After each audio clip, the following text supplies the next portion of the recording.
Welcome back to Telltale Books. I'm Greg, and I'm going to talk about a Star Wars tie-in book titled Heir to the Empire by Timothy Zahn.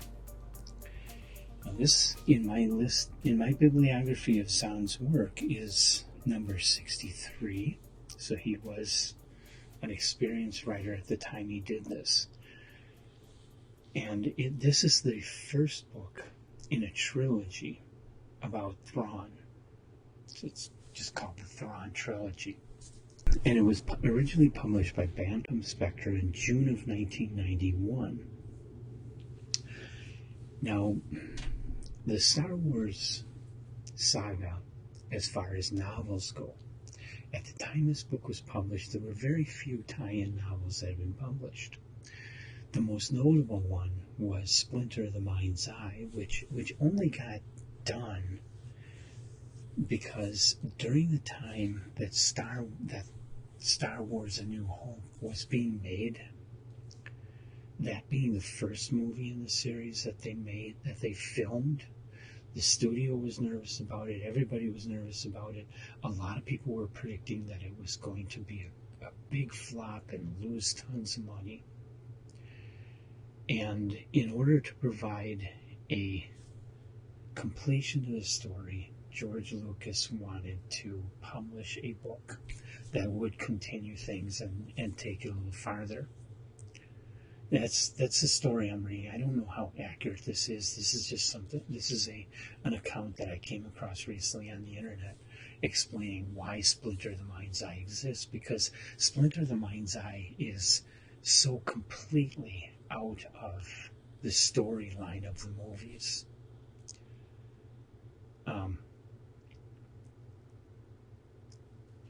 It's kind of like an alternate universe. It's an alternate storyline for Star Wars.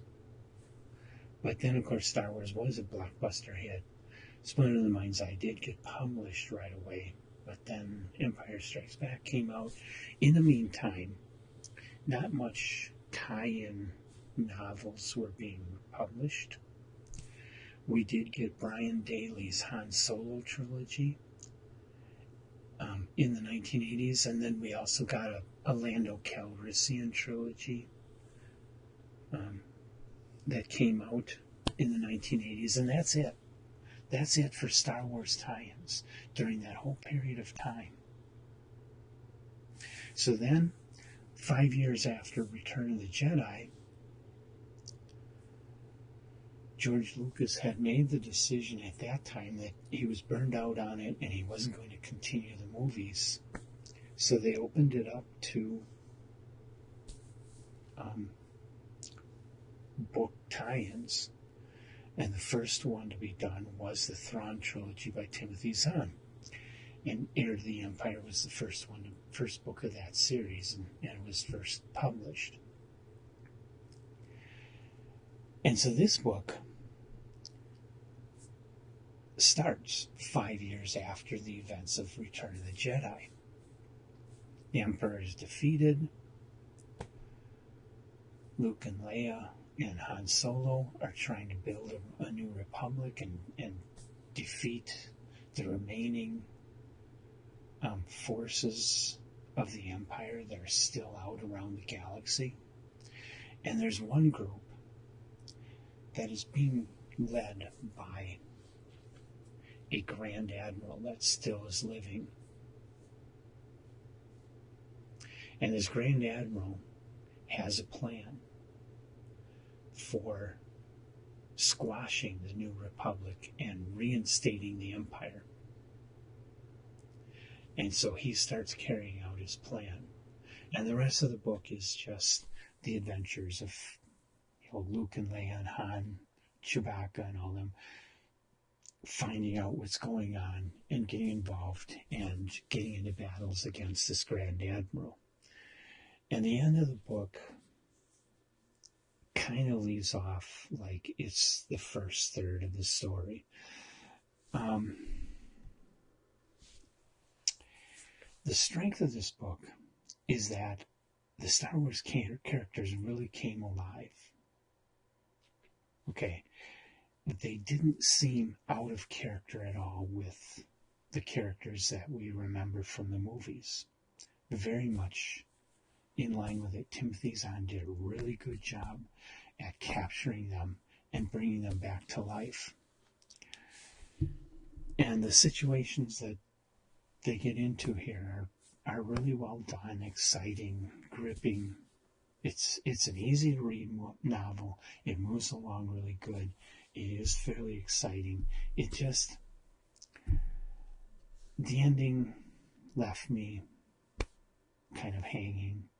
And it was definitely written with the idea that younger people are going to be reading it. You know, the idea that Star Wars would mostly be of interest to 10 or 12-year-old boys. And so they wrote this story to that level. And as a 60-year-old adult reading it for my first time, because I never read this before, it's my first time reading it. I have once they exploded these Star Wars books, I just kind of went, it's not worth it. I'll just watch the movies. They were just making way too many of them. The books that follow up on this are Dark Force Rising and The Last Command. They're enjoyable books, they're exciting books, and like I say, they really do capture the Star Wars characters and universe. So, if you love Star Wars, I would recommend them, but they really didn't blow me away.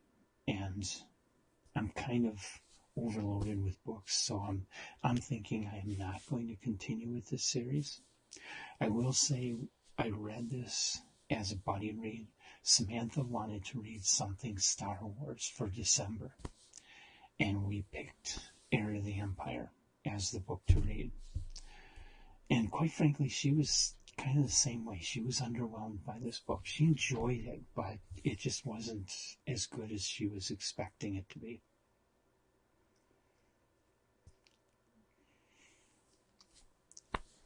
And so I guess I recommend it to Star Wars fans, but I don't recommend it to much of anybody else. It's just not going to live up to what you think it should be.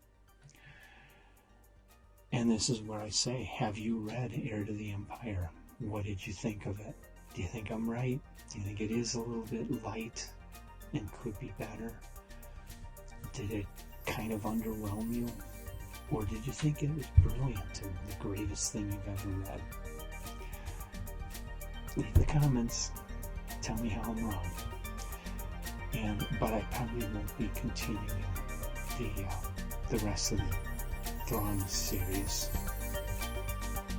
At least I don't have plans of continuing it this time. But I hope you'll come back and join me for all the other content that we do here at